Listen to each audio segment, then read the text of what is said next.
कि बहुते दर्द देला प्यारे हो।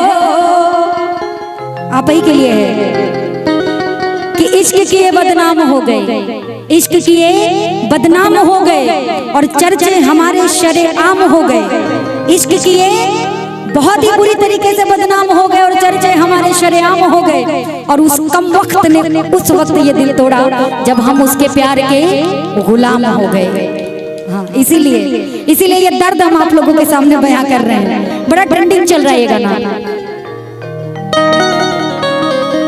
कि बहुते दर्द देला प्यारे हो,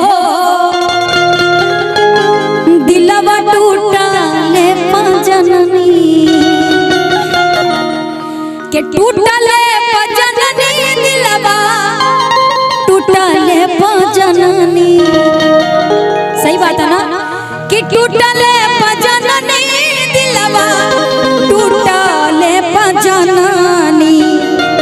काहे से कि होई जाला जिंदगी बेकारे हो, दिलवा टूटले होई जाला जिंदगी बेकारे हो, दिलवा टूटले पजननी। टूटले पजननी, दिलवा टूटले पजननी।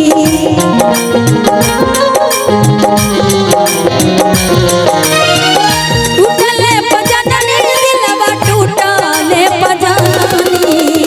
बहुते दर्द देला प्यारे हो, दिलवा टूटले पजननी। बहुते दर्द देला प्यारे हो, दिलवा टूटले पजननी।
दुश्मन बनी जाला,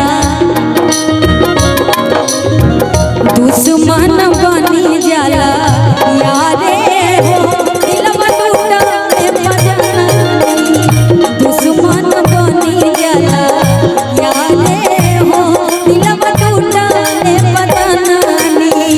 टूटले पजननी, दिलवा टूटले पजननी।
चलिए बहुत बहुत अच्छा थोड़ा सा ताली वगैरह बजा दीजिए अगर अच्छा लग रहा हो तो ना।